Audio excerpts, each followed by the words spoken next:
Erittäin hyvää iltaa, arvon kuulijat, täältä tunnelmallisesta Oulun Ainolan puistosta. Nimeni on Jalmari Liekki ja tämä on ensimmäinen videoblogini postaus teille.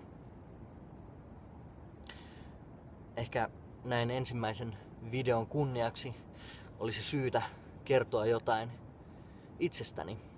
Elikkä tosiaan nimeni on Jalmari Liekki. Olen 33-vuotias journalisti, salatieteistä kiinnostunut, joka aina välillä hyppää baaritiskin toiselle puolelle tarjoilemaan ihmisille elämän siemeniä.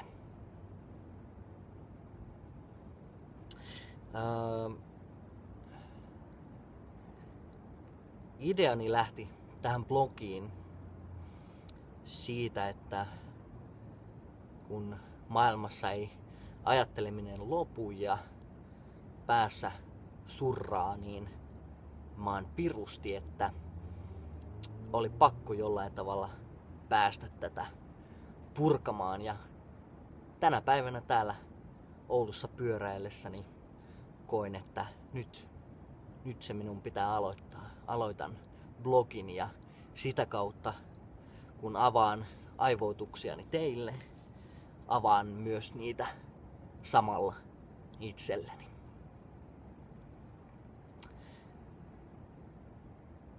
Näin ensimmäiseksi aiheeksi videolleni olen valinnut meitä kaikkia koskettavan. Ja aihe on läheiset ihmissuhteemme ja niihin liittyvät vaikeat asiat. Kompleksisuudet. Jos lähden tätä nyt avaamaan, niin haluaisin ensin puhua hieman pelosta. Ja meillähän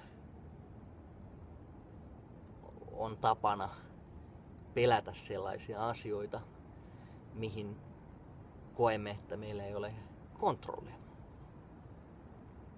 Yksi erittäin yleinen pelon aihe on tulevaisuus. Siihenhän ei mitään kontrollia millään tavalla liity, koska asiat tuppaavat rullaamaan sillä tavalla, kun ne menevät, ja meidän tietoisuutemme siitä, että miten asiat tulevat menemään on hyvin, hyvin rajallinen.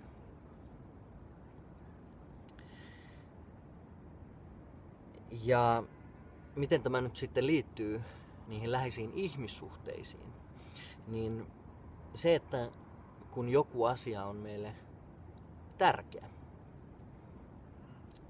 niin jostain syystä käy niin, että rakennamme sille konseptin. Laitamme sen niin sanotusti laatikkoon, koska totta kai kun joku asia on tärkeä, niin emmehän halua, että pelko siihen millään tavalla sekaantuisi. Ja jos ajattelemme, että maailmassa kaikki on muuttuvaa, niin se on asia, joka meitä pelottaa, ja senpä takia ne asiat, jotka ovat tärkeitä, niin haluamme luoda niille turvan. Semmoisen asian, jonka pystymme käsittämään. Mutta mihin tämä konseptisuus johtaa ihmissuhteissa, niin on se, että esimerkiksi kun rakastumme, niin oletamme ihmisestä, että ihminen toimii tällä tavalla, rakennamme semmoisen kuvan ja että hän toimii tällä tavalla ja ajattelee tällä tavalla.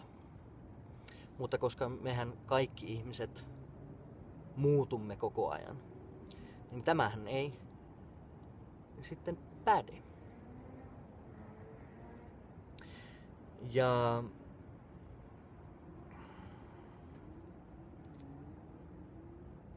ongelma ehkä mikä tässä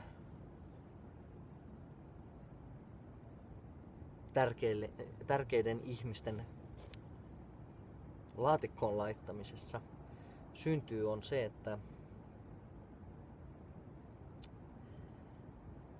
että kun meillä on joku käsitys jostain ihmisestä, oletamme, että toinen toimii tietyllä tavalla tai on tietyllä tavalla, niin jollain tavalla kadotamme itsemme siitä hetkestä. Emme olekaan nyt. Ja myös minämme helposti katoaa. Emme tiedäkään, että mitä haluamme tai että miksi toimimme niin kuin toimimme.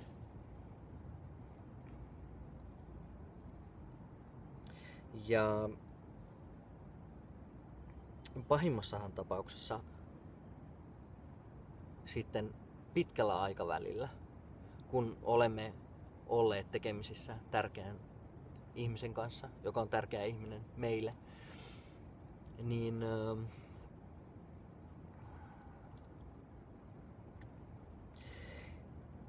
tajuammekin yhtäkkiä, että tämä henkilö ei ollutkaan sellainen kuin kuvittelimme hänet olevan vuosikausia. Yhtäkkiä havahdumme, että hetkonen, että tämähän ihminen ajattelee ihan erillä tavalla ja toimii erillä tavalla kuin mitä olimme ajatelleet.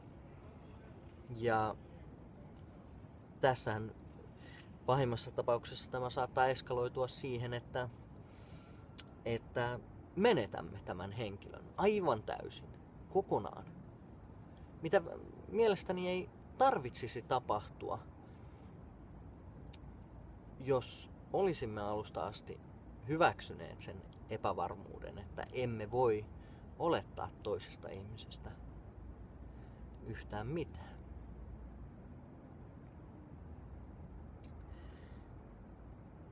Ja senpä takia olenkin ajatellut, että meidän pitäisi aina pysähtyä, katsoa sitä meille tärkeää ihmistä silmiin, koskettaa tietoisesti, istattaa alas ja katsoa häntä ja kokea, että hei, kuka sinä olet? Mitä sinä ajattelet? Ja tätä kautta, kun tietoisesti koemme ihmisen uudestaan ja uudestaan, emmekä ajaudu johonkin rutiiniin tai kuvitelmaan, että tunnemme tämän ihmisen, niin tämä uudelleen kokeminen, se on minulle rakkautta henkilökohtaisesti. Minä ajattelen, että sitä se on. Se toisen uudelleen kokeminen, se on sitä rakkautta. Ja sen takia me myös koemme erilaisia rakkauden tunteita, kun teemme asioita jotenkin erillä tavalla, tietoisesti. Ja silloin yhtäkkiä olemmekin flow-tilassa tai tunnemme jotain erittäin suurta lämpöä sisällämme. Silloin on rakkaus läsnä. Ja näinpä toivonkin teille kaikille, että milloin ikinä näettekin tämän videon, niin menkää sen rakkaanne luo ja ottakaa kädestä tai halatkaa. Mutta halatkaa sillä tavalla, että koette sen toisen. täysin.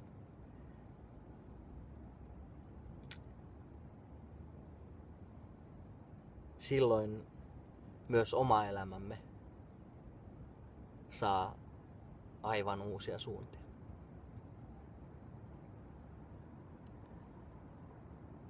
Jalmari Liekki kiittää tästä ensimmäisestä sessiosta ja toivottavasti jatkamme pian uudestaan. Hyvää yötä.